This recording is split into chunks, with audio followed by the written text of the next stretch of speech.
하나님의 말씀은 사도행전 22장 1절 말씀부터 16절 말씀입니다. 사도행전 22장 1절 말씀부터 16절 말씀 함께 합독하십니다. 부형들아, 내가 지금 여러분 앞에서 변명하는 말을 들으라. 그들이 그가 히브리 말로 말함을 듣고 더욱 조용한지라. 이어 이르되, 나는 유대인으로 길리기아 다수에서 났고 이 성에서 자라 가말리엘의 문화에서 우리 조상들의 율법에 엄한 교훈을 받았고 오늘 너희 모든 사람처럼 하나님께 대하여 열심히 있는 자라. 내가 이 돌을 박해하여 사람을 죽이기까지 하고 남녀를 결박하여 옥에 넘겼노니 이에 대제사장과 모든 장로들이 내 증인이라. 또 내가 그들에게서 다메섹 형제들에게 가는 공문을 받아가지고 거기 있는 자들도 결박하여 예루살렘으로 끌어다가 형벌받게 하려고 가더니 가는 중 다메섹에 가까이 갔을 때에 오정쯤 되어 호련히 하늘로부터 큰 빛이 나를 둘러 비치매 내가 땅에 엎드러져 들으니 소리 있어 이르되, 사울아 사울아 내가 왜 나를 박해하느냐 하시거늘 내가 대답하되, 주님 누구시니까 하니 이르시되, 나는 내가 박해하는 나사렛 예수라 하시더라. 나와 함께 있는 사람들이 빛은 보면서도 나에게 말씀하시는 이의 소리는 듣지 못하더라. 내가 이르되, 주님 무엇을 하리이까? 주께서 이르시되, 일어나 다메섹으로 들어가라. 내가 해야 할 모든 것을 거기서 누가 이루리라 하시거늘 나는 그 빛의 광채로 말미암아 볼 수 없게 되었으므로 나와 함께 있는 사람들의 손에 끌려 다메섹에 들어갔노라. 율법에 따라 경건한 사람으로 거기 사는 모든 유대인들에게 칭찬을 듣는 아나니아라 하는 이가 내게와 곁에 서서 말하되, 형제 사울아 다시 보라 하거늘 즉시 그를 쳐다보았노라. 그가 또 이르되, 우리 조상들의 하나님이 너를 택하여 너로 하여금 자기 뜻을 알게 하시며 그 의인을 보게 하시고 그 입에서 나오는 음성을 듣게 하셨으니 내가 그를 위하여 모든 사람 앞에서 내가 보고 들은 것 증인이 되리라. 이제는 왜 주저하느냐? 일어나 주의 이름을 불러 세례를 받고 너의 죄를 씻으라 하더라. 아멘. 바울 선교팀은 예루살렘에 도착합니다. 도착한 그들은 선교 보고를 하게 되었고 이에 예루살렘 장로분들은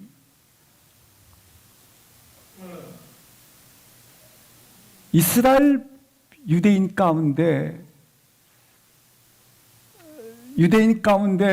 믿음의 크리스찬들이 소문으로 인하여 바울을 신뢰하지 못하게 됩니다. 장로분들은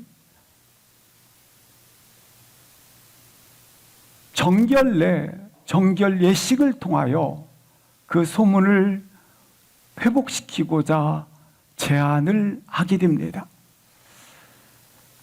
7일간 정결 예식이 행하게 되는데 끝날 즈음에 아시아에서 온 유대인들이 성전에 들어왔다가 바울을 바라보고 저는 불경건한 이방인들을 성전 안에 들어오게 함으로 말미암아 성전을 더럽혔다라는 그와 같은 오해를 가지고 무리들을 선동하게 됩니다. 이에 무리들은 성문으로 성전에서 바울 일행을 끌어나게 되었고 특별히 바울을 그들이 폭력을 가하고 뿐만 아니라 돌로 쳐 바울이 거의 죽게 됩니다. 이와 같은 위기 가운데 있었을 때에 천부장이 군사를 보내어 보호를 하게 됩니다. 이 천부장은 영내로 바울을 끌고 가게 됩니다. 그때 따르는 무리들은 죽이라, 죽이라 그렇게 외치게 됩니다. 바울 그는 이와 같은 상황 속에서 영내 층계에 서서 담대하게 하나님의 복음을 전하게 됩니다. 이와 같은 담대함은 어디서 왔는가? 사명 때문입니다. 그것은 백성들에게 복음을 전해야겠다고 하는 확신 때문입니다. 다메섹 도상에서 주님을 만난 경험 때문입니다.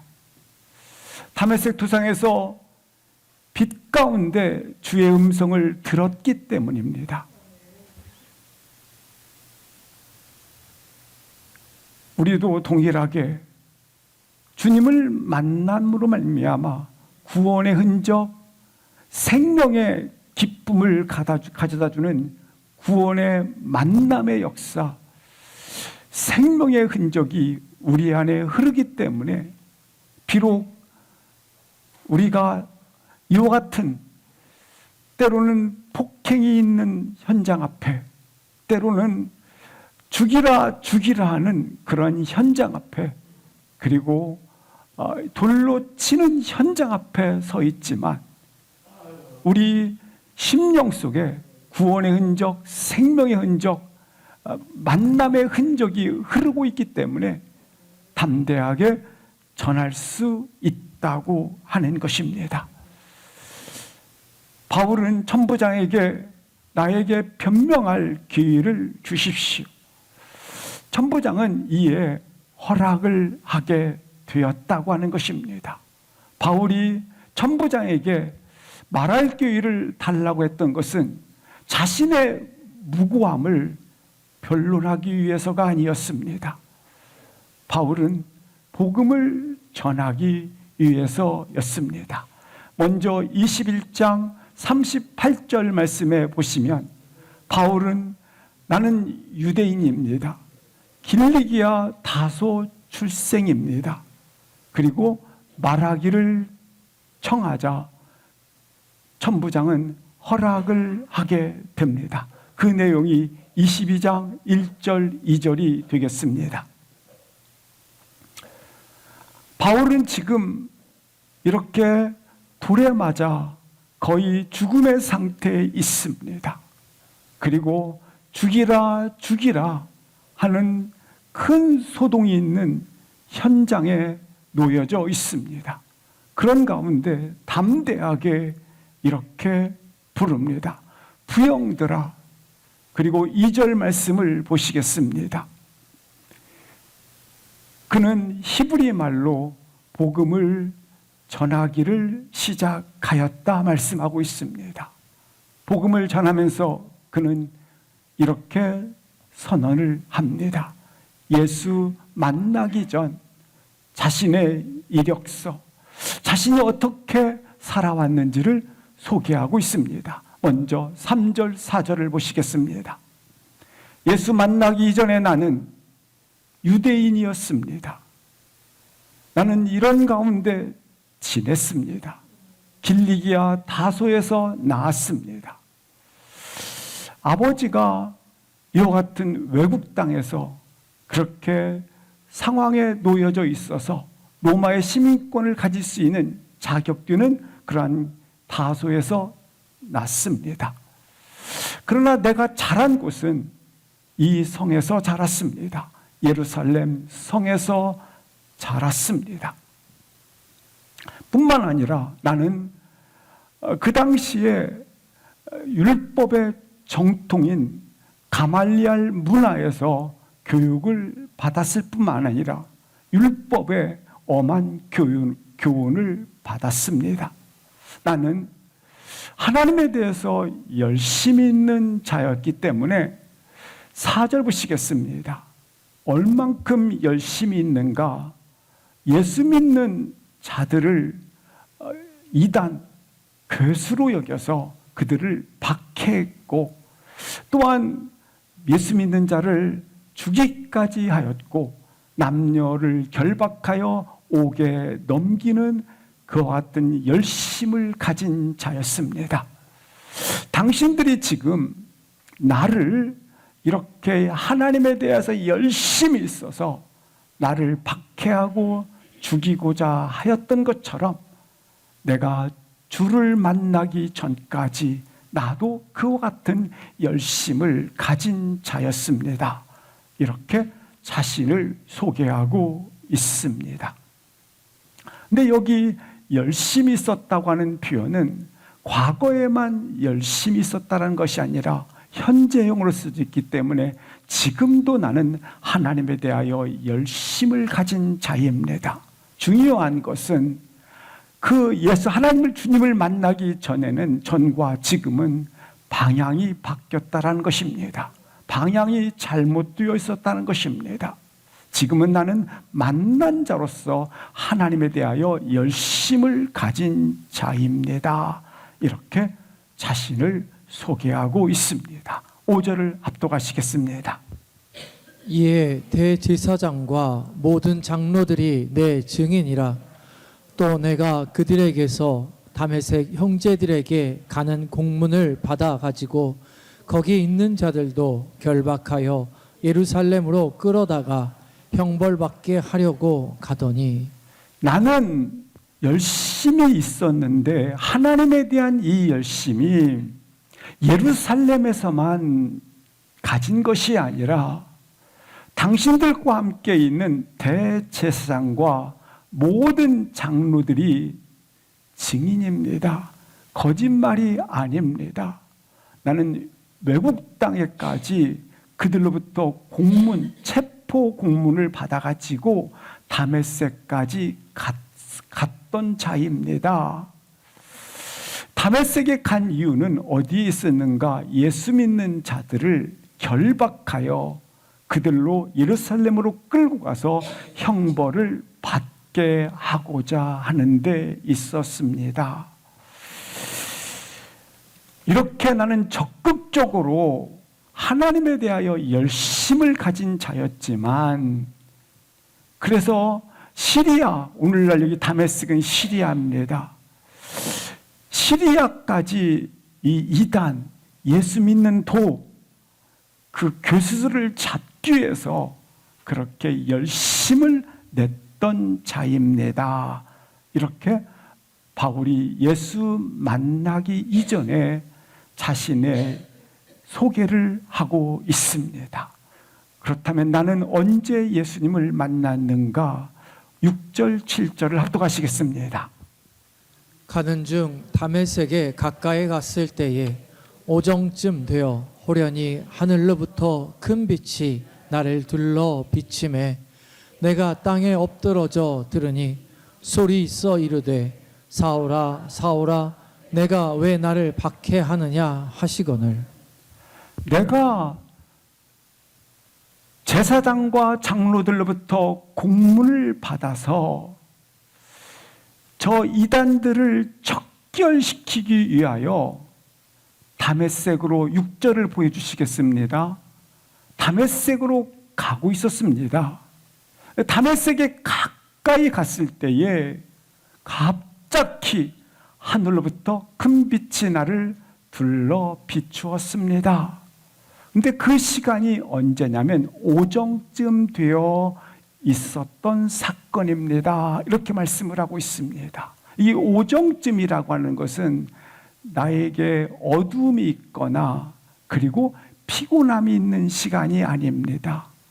충분히 내가 이성적인 판단과 그리고 인식할 수 있는 분명한 시간들이었습니다라는 것입니다. 그러한 상태 가운데 놀랍게 내가 큰 빛 가운데 하늘로부터 나를 비치는 것을 내가 들었습니다. 근데 이 사건은 어떤 사건이냐면 구약의 선지자들이 하나님의 현현, 하나님의 임재, 하나님의 나타나심을 체험할 때 나타난 사건처럼 나에게도 그와 같은 사건이 있게 되었습니다. 그때의 7절입니다. 7절 말씀해 보시면 본능적으로 이 빛이 비쳤을 때에 내가 땅에 엎드릴 때에 소리가 들렸습니다. 소리 있어 이르되 그 소리는 사울아 사울아 네가 왜 나를 박해하느냐 이렇게 들었습니다. 여기서 나는 완전히 그동안 인식하고 있던 모든 것들이 무너졌습니다. 내가 예수님을 박해하면 하나님께 영광을 돌리는 것이다. 하나님에 대한 열심이라고 생각을 했습니다. 그런데 하나님이 나를 박해하신다고 합니다. 예수님을 박해하는 것은 곧 하나님을 박해하는 것이다 라고 말씀을 하셨습니다. 그동안 내가 하나님에 대해서 열심을 가졌는데 이 인식이 다 무너져 버렸습니다.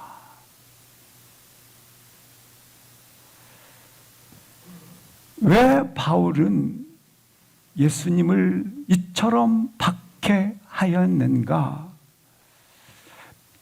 왜 남녀를 끌어다가 옥에 가두고 스데반을 죽도록 그렇게 주동자가 되어 있고 그리고 다메섹까지 그가 찾아가서 결박시켜 예루살렘에서 형벌을 가하는 그러한 격분의 마음을 가졌는가? 신명기 21장을 보시겠습니다. 22절 23절에 보면 나무 위에 달려 죽거든 23절 보시겠습니다. 그를 장사하는 데 속히 하라는 것입니다. 그리고 맨 밑에 보시면 나무에 달린 자는 하나님께 저주를 받았음이라. 신명기 율법서에 따르면 바울이 지금 이것을 늘 잘 공부한 자요.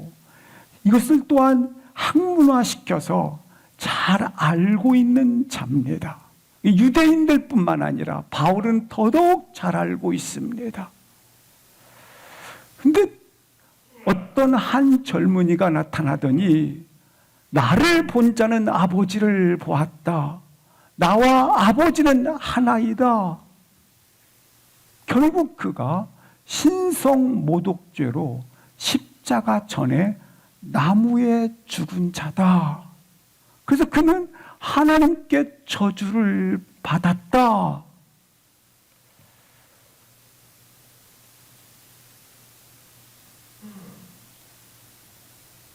그가 하나님을 모독한 죄로 나무 위에 달려 죽었다.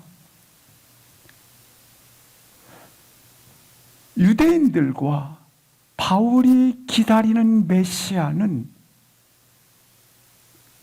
이와 같은 메시아가 아닌데 하나님께 저주받은 메시아로 내가 생각을 하고 있었다.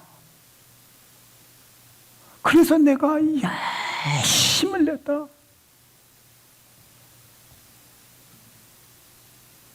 하나님께 저주받은 자들을 따르는 무리들을 이해할 수도 없고 있을 수 없는 일이다. 그런데 무리들이 때를 지어 예수님을 따르는 거 볼 때마다 내 마음에 격분이 일어나서 내가 그렇게 핍박을 하고 열심을 더더욱 냈다. 그런데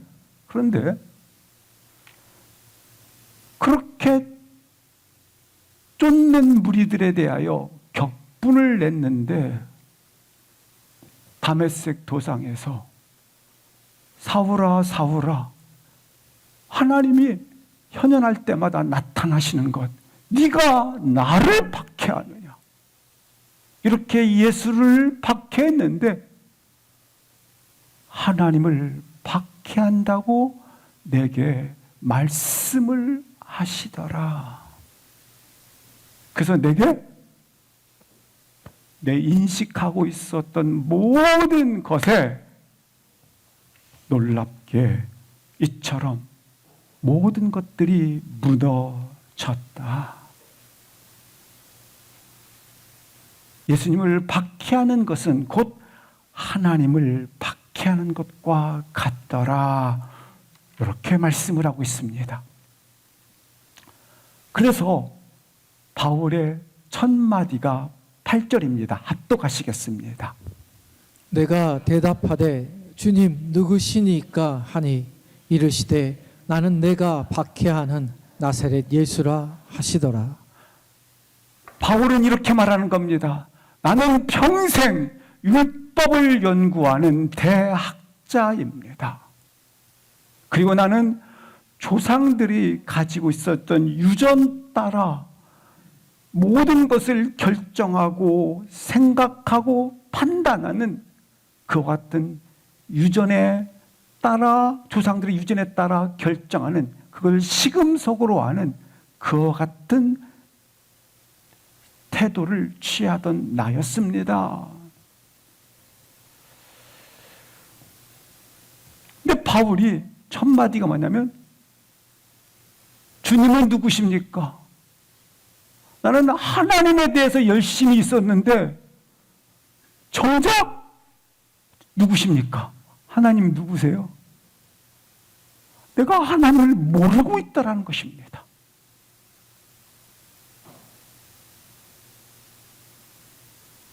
하나님에 대해서 열심을 냈는데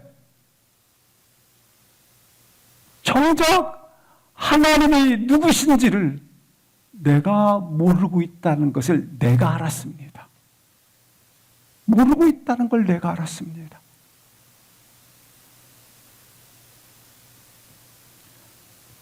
내가 하나님에 대해서 열심을 냈지만 실상 하나님을 모르는 사람이었습니다. 그런데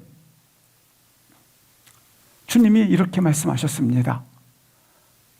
누구십니까? 그러니까 나는 내가 박해하는 나사렛 예수다. 아, 하나님이 내가 박해하는 예수, 그분이 자체가 하나님이시구나. 이걸 내가 알았습니다.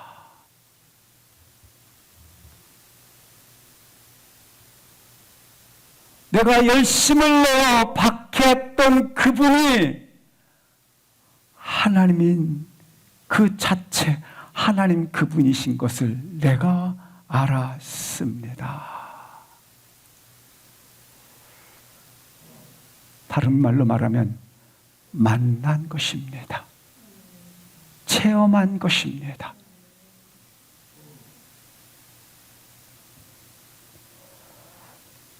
주여 누구십니까? 사도 바울이 물었습니다. 그러자 주님께서 대답을 하셔요. 그냥 나는 베들레헴의 예수라. 왜냐하면 베들레헴은 예수님의 출생지니까. 근데 한 번도 그렇게 말한 적이 없으세요. 여기에 나사렛, 그냥 예수라 해도 되는데 나사렛 예수라 대답을 하십니다. 그렇다면 나사렛이라는 말은 무슨 말인가? 먼저 마태복음 3장 23절 보시겠습니다.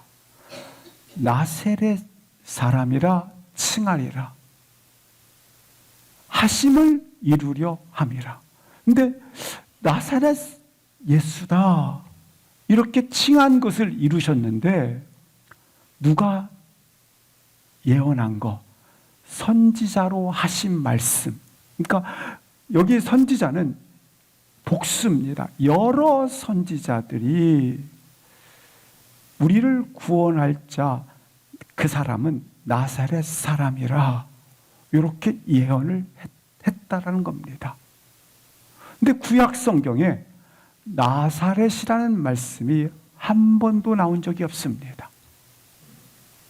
근데 선지자들이 나사렛 사람이라고 이야기를 했다라고 마태 저자는 이야기를 하고 있는 것입니다.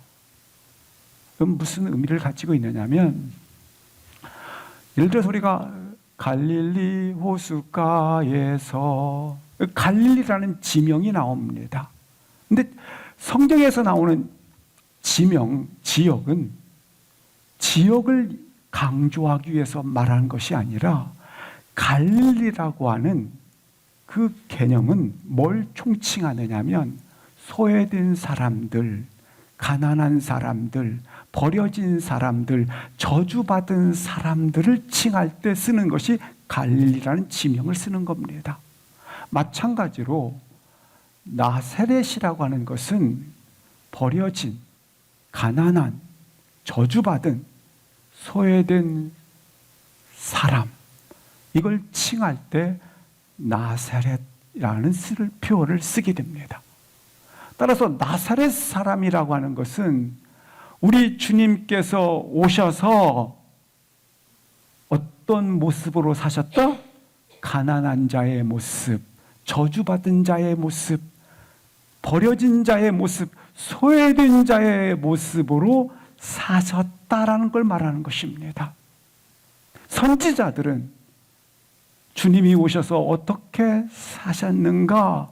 나사렛 사람으로 사셨다. 근데 나사렛 사람이라고 하는 것은 방금처럼 이러한 모습으로 사셨다라고 예언을 했다라는 거예요. 아멘? 이렇게 예언을 한 거예요. 그럼 이사야 53장 2절과 3절 한번 보시겠습니다. 시작. 그는 주 앞에서 자라나기를 연한 순 같고 마른 땅에서 나온 뿌리 같아서 고운 모양도 없고 풍채도 없은즉 우리가 보기에 흠모할 만한 아름다운 것이 없도다. 그런 멸시를 받아 사람들에게 버림받았으며 간고를 많이 겪었으며 질고를 아는 자라. 마치 사람들이 그에게서 얼굴을 가리는 것 같이 멸시를 당하였고 우리도 그를 귀히 여기지 아니하였도다. 이사야 선지자가 예언한 대로 그는 뭘 오신 거예요? 이처럼 나사렛은 어떤 살았어요? 사람들에게 싫음바 되었고 마치 얼굴을 가리는 것 같아 멸시를 받는 자 같이 되었고 귀히 여김받지 못하는 존재로 살게 될 것이다. 이렇게 예언했는데 예수님이 오셔서 이렇게 살았다라는 거예요. 이렇게.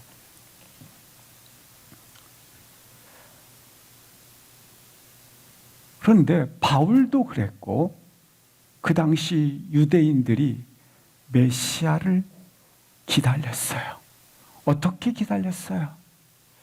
로마의 속국 아래 있었기 때문에 로마의 철권을 부실, 힘의 크기, 또한 배고픈 굶주린 배를 허기를 채울 수 있는 능력의 크기, 해방시킬 수 있는 권력의 크기, 그리고 자유케 할 수 있는 그러한 마치 영웅, 그와 같은 메시아가 오셔서 이걸 기대하고 있는데 우리 주님은 이렇게 오신 거예요.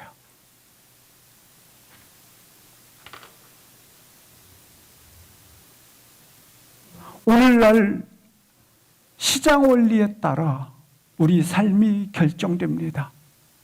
힘의 크기, 수의 크기, 건물의 크기, 권력의 크기,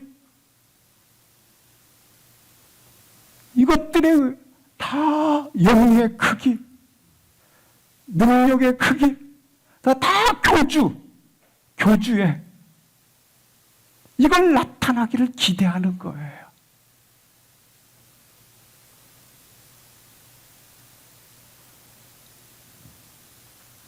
이걸 나타나기를 기대했는데 나무에 달려 하나님부터 저주받은 자로 왔다라는 거예요.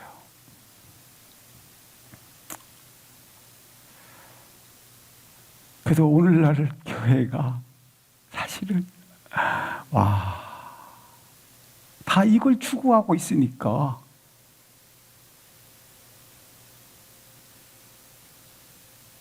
이걸 교회가 추구하면 우상이에요, 우상.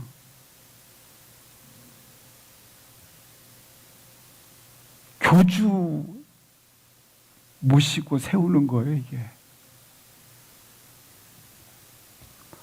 주님께서 하신 말씀이 있어요.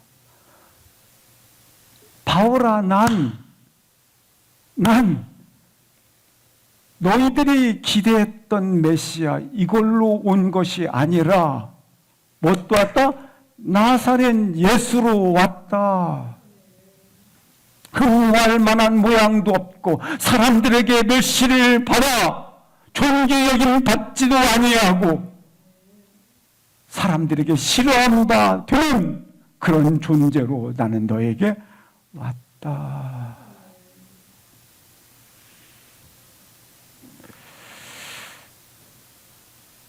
그리고 나는 복음의 진리를 알지 못하고 깨진 영혼들, 천대받고 저주받고 있는 그 영혼들을 위하여 이 땅에 왔다. 빛없는 이 땅에 나사렛 예수가 들어오셨다는 사실을 기억할 수 있기를 기도합니다. 나는 이 하나님을 만났습니다. 지금 내가 어떻게 어떻게 하나님을 만났는가? 나는 이렇게 만났습니다.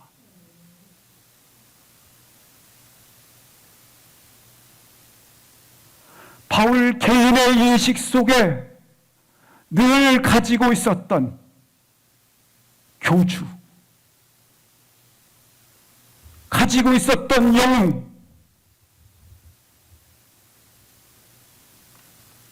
그러나 내가 만나봤더니 나사렛 예수이더라. 이 능력의 크기, 이 힘의 크기, 물량의 크기, 수의 크기, 교주,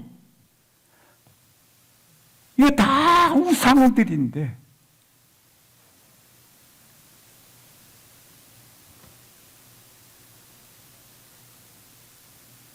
나는 이 땅에 나사렛 예수, 이 땅에서 나사렛 예수, 이 땅에 나사렛 예수로 오신 그분을 만났다 이러는 거예요, 지금.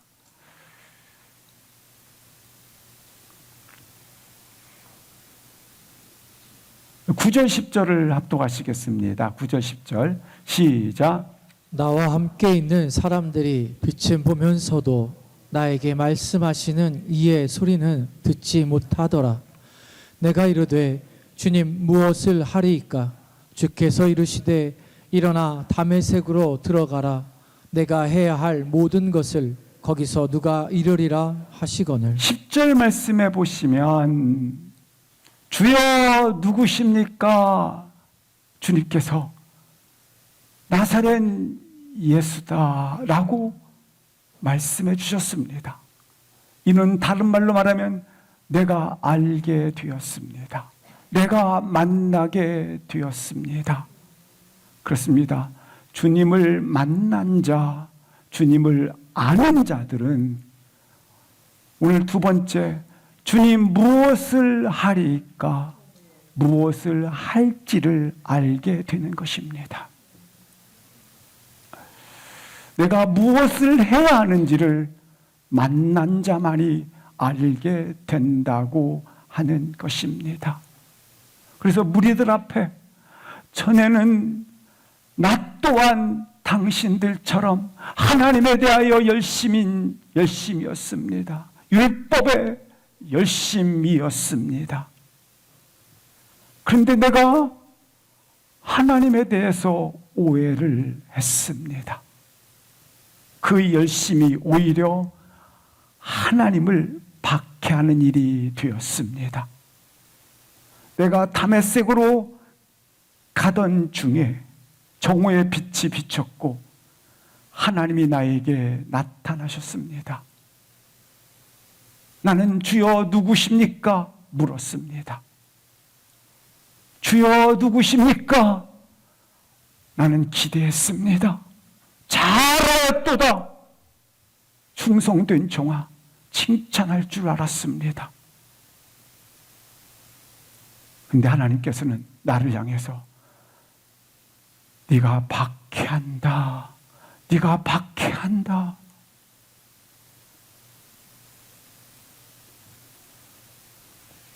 이렇게 말씀하셨습니다. 이처럼 전에 나는 하나님을 알지 못했습니다. 그리고 전에 나는 무엇을 해야 되는지도 몰랐습니다. 어떻게 살아야 되는지도 몰랐습니다. 전에 나는 하나님을, 주님을 만나지도 못했습니다. 전에 나는 그래서 어떻게 살아야 되는지도 몰랐습니다. 그래서 내 뜻대로 살았습니다. 내 생각대로 살았습니다. 눈에 보이는 대로만 살았습니다. 내가 생각하던 대로만 살았습니다. 바울뿐이겠습니까? 전에도, 주님을 만나기 전에도 나도 내 생각대로, 내 주장대로, 내 뜻대로 열심히 살았는지 모릅니다. 아니, 열심히 살았을 것입니다. 영웅이 되기 위해서, 만몬주의, 돈으로 인생을 행복하게 하기 위해서, 칭찬을 듣기 위해서 쫓아다녔을 것입니다. 그러나 그것이 하나님의 방식, 하나님의 뜻인지를 알지 못해서 했던 일이었습니다. 오늘 본문을 잘 보시기 바랍니다. 주님을 만나야 무엇을 해야 하는지를 알게 되는 것입니다. 그날 이후에, 빛이 비춰진 이후에 어떤 변화가 있는지 보시겠습니다. 11절부터 13절 보시겠습니다. 먼저 11절 보시겠습니다. 빛이 비쳤습니다. 나는 볼 수 없게 되었다는 것을 알게 되었습니다. 나는 함께 있는 사람의 손에 끌려 다메섹에 들어갔습니다. 12절 보시겠습니다. 다메섹에 들어갔을 때에 아나니아라는 사람이 있었습니다. 13절 보시겠습니다. 아나니아라는 사람이 내 곁에 서서 말하되 이렇게 말했습니다. 형제 사울아 다시 보라 했습니다. 형제 사울아 다시 보라. 형제 사울아, 이제는 눈을 들어 보라. 형제 사울아, 이제는 내가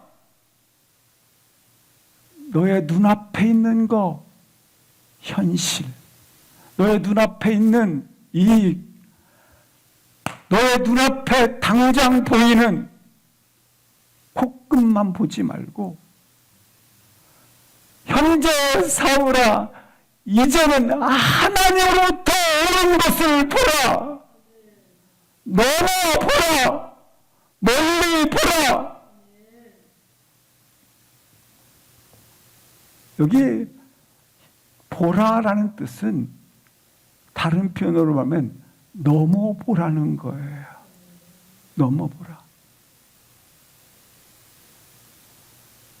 이 시간 다시 한번 주님을 만남으로 말미암아, 보면 전에 주님 만났잖아요. 만남으로 말미암아 그리스도 안에서 다시 생각할 수 있는 힘, 다시 결정할 수 있는 능력, 주님 안에서 드릴 수 있는 지혜, 주님 안에서 다시 보는 그 같은 아름다운 섬김 있기를 주의 이름으로 기도합니다. 다시 보라는 거예요. 세상은 눈에 보이는 것만 봅니다. 근데 마귀는 눈에 보이는 것도 보지 못하게 만듭니다. 그러나 하나님은 나로 하여금 다시 보게 하십니다. 뭘 보게 하십니까? 환상, 비전 말입니다. 보이지 않는 것을 보게 하십니다. 사울 형제야, 다시 넘어보라. 14절, 15절 보시겠습니다. 보았습니다. 그래서 세 가지를 보는 거예요. 첫 번째, 뭘 보십니까? 하나님이 너를 택하여 놀랍게 하나님의 뜻을 알게 하셨도다. 두 번째, 의인을, 여기서 의인은 주님이십니다. 예수님을 보게 하시고 주의 입에서 나오는 음성을 듣게 하십니다. 너무 보라는 거예요. 봤더니 하나님의 뜻을 아는 자가 되었고, 주님을 만나 보았더니, 주의 음성을 듣고 보았더니, 구원의 간격으로 보았더니 하나님의 뜻을 아는 자로 보았고, 주님을 보게 되고 그 입에서 나오는 음성을 듣게 되었고, 세 번째 15절 말씀해 보시는 것처럼 보고 들은 것의 증인이 되었도다. 16절을 압도하시겠습니다. 16절 시작. 이제는 왜 주저하느냐? 일어나 주의 이름을 불러 세례를 받고 너의 죄를 씻으라 하더라. 전에는 이랬는데 이제는 이러잖아요. 전에는 내가 잘못된 열심, 하나님에 대한 잘못된 열심, 하나님도 모르고, 그리고 뭐 했어요? 이제 어떻게 행해야 됩니까? 어떻게 살아야 되는지도 몰랐다. 전에는 있어요. 전에는 하나님도 몰랐고, 전에는 하나님을 만나지 못했으니까 어떻게 살아야 되는지도 몰랐다. 근데 이제는 만났지 않습니까? 이제는 어떻게 살아야 되는지도 알지 않았습니까? 그리고 눈을 떠서 다시 보게 되었습니다. 그렇다면 이제는 어떻게 하라? 주저하지 말고 일어나! 그리고 능력의 이름 주의 이름을 불러 세례를 받음으로 말미암아 다시 태어나 너의 죄를 씻으라.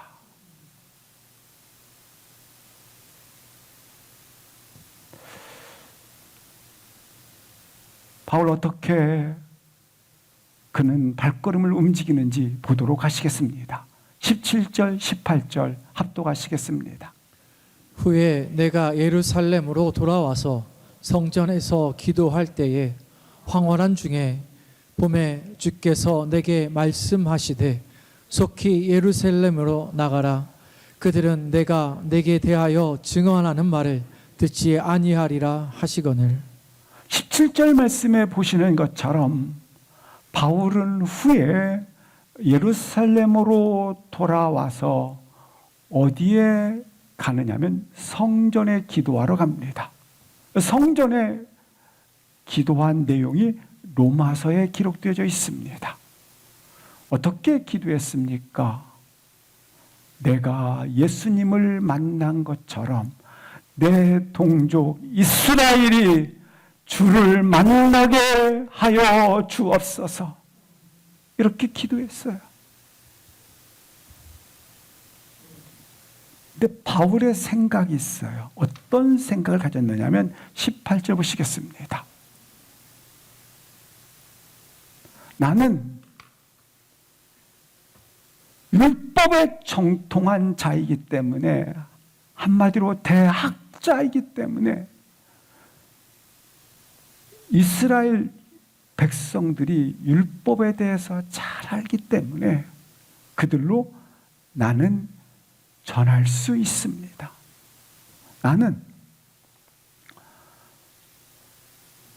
방금 전에 기록했던 것처럼 예수 믿는 잔당들을 척결시키기 위하여 그렇게 박해했고, 또 외국에 나가서까지도 형벌을 가하기 위해서 그들로 내가 박해를 했습니다. 이런 경험도 가지고 있습니다. 나는 바울 얘기입니다. 생각해요. 스데반을 죽이는데 앞장섰던 것처럼, 여기 유대인들이 내가 그렇게 앞장섰다는 걸 잘 알고 있기 때문에 내가 설득하면 효과가 있을 것입니다. 내가 잘못된 열심을 가지고 그렇게 열심을 내서 다시 돌아왔다면, 그가 변화되었다면, 나의 변화되는 걸 보고 이스라엘 백성, 사람들이 변화가 될 것입니다. 이런 생각을 가지게 된 것입니다. 그래서 내가 예루살렘에서 나는 이 기도가 끝나면 바로 전도하리라. 예루살렘에 나가서 나는 열심히 전도할 것이다. 이렇게 기도하고 있었던 것입니다. 그런데 주께서 이렇게 말씀하시는, 그렇게 기도하고 있는데 주께서 내게 말씀하시는 거예요. 뭐라고? 예루살렘에서 나가라. 예루살렘에 전도하러 예루살렘에 나가라는 것이 아니라 예루살렘에서 나가라는 거예요. 예루살렘에서. 왜 예루살렘에서 나가라 했느냐면, 네가 나에 대해서 증언한다 할지라도 예루살렘의 사람들이 그 말을 듣지 아니할 것이기 때문에 나가라. 19절 20절 합독하시겠습니다. 내가 말하기를 주님 내가 주를 믿는 사람들을 가두고 또 각 회당에서 때리고 또 주의 증인 스데반이 피를 흘릴 때에 내가 곁에 서서 찬송하고 그 죽이는 사람들의 옷을 지킨 줄 그들도 아나이다. 17절 18절과 같은 바울의 지금 생각을 또 펼쳐주고 있습니다. 유대인들이 저를 압니다. 너무 잘합니다. 나사렛 패거리들을 얼마나 박해했는지, 미워했는지, 스데반의 순교, 내가 주동자가 되어서 찬송표를 던졌는지 다 알고 있습니다. 다 알고 있습니다. 내가 경험한 것이 있으니까 내가 유대인들을 설득하면 효과가 있을 것입니다. 난 예루살렘에 나가서 전도하겠습니다. 근데 예수님은 아니라는 거예요. 21절을 합독하시겠습니다. 21절 시작. 나더러 또 이르시되 떠나가라. 내가 너를 멀리 이방인에게로 보내리라 하셨느니라. 우리 주님은 아니다. 예루살렘을 떠나라. 너는 이방인에게로 갈지어다. 마태 한 사람을 소개하고자 합니다. 마태는 본명이 레위입니다. 레위 지파 사람입니다. 레위 지파 사람이 로마의 속국이었던 이스라엘 로마의 속국이 아니겠습니까? 그런데 거기에서 뭘 맡았냐면 세리입니다. 세관에서 일을 하고 있습니다. 따라서 이스라엘 백성들 입장에서 로마의 속국 가운데 있었기 때문에 세리를 볼 때마다 매국노로 봅니다. 원수로 봅니다. 미움을 받을 수밖에 없는 미움으로 보게 됩니다. 그래서 마태는 생각합니다. 그래, 내가 이들이 나를 원수로 생각하고 있고 미워하는데 내가 복음을 전한다면 듣지 않을 것이다. 나는 이방인에게 가서 복음을 전하게 될 것이다. 그래서 효과가 있을 것이다. 거기에 능력이 나타날 것이다. 라고 생각을 합니다. 근데 주님께서는 가셔서 세관에 앉아있는 마태에게 하셔서 너는 유대 땅으로 가자. 유대인들에게 복음을 전하라고 합니다. 그래서 쓴 복음서가 마태복음입니다. 바울의 생각, 나는 율법학자로서 율법을 잘 알고 있는 우리 유대인들에게 복음을 전하면 효과적일 것이라고 생각해서 나는 어디에 복음을 전하리라? 예루살렘에서 복음을 전하리라. 근데 바울은 이방인으로 가라. 여기서 우리가 한 가지를 볼 수 있는 것이 있습니다. 우리 생각에 내 장점이 있는 것, 내가 경험이 있는 것, 내가 분명히 이것은 효과가 있을 것이다라고 하는 부분들, 이것 하면 잘 될 것이다 하는 곳, 이렇게 하면 잘 될 것이다. 근데 하나님께서는 그렇게 생각할 때마다 어떻게 했어요? 너는 이방인에게로, 너는 어디로? 유대인에게로 가라는 것입니다. 전혀 상상할 수 없게 보내시고 있다고 하는 것입니다. 그렇습니다. 우리는 내 능력으로, 내 경험으로 내가 이렇게 한다고 하는 내 실력으로 사는 자가 아니라 우리는 하나님의 능력으로 사는 자다. 우리는 하나님의 은혜로 사는 자다. 내가 할 수 있다. 내가 내 능력이 역사한다. 내 힘과 내 경험들이 반드시 효과가 있다. 이렇게 하는 곳으로 나를 보내서 일을 시켜서 효과가 나타나면 네 생각에 그래, 하나님의 능력 95%, 내 능력 5% 이렇게 해서 이 효과가 나타났어. 이렇게 착각 착각할 수 있기 때문에 아니라 네가 불가능한 유대 땅, 네가 보기에 불가능한 이방 땅 그곳으로 가라. 왜냐하면 너가 스스로 안다. 뭘?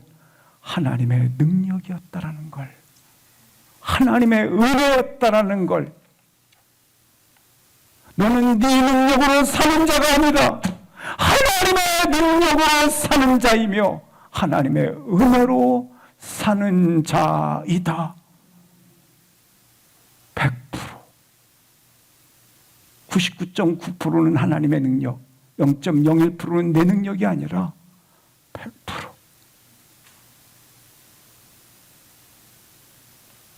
내가 할 수 없는 자리로 보내셔서 마태로 하여금 할 수 없는 지옥으로 보내줘서 마태복음을 기록하여서 복음을 전함으로 말미암아 그가 마태가 스스로 하는 것, 아, 하나님이 하셨구나. 하나님의 능력이구나.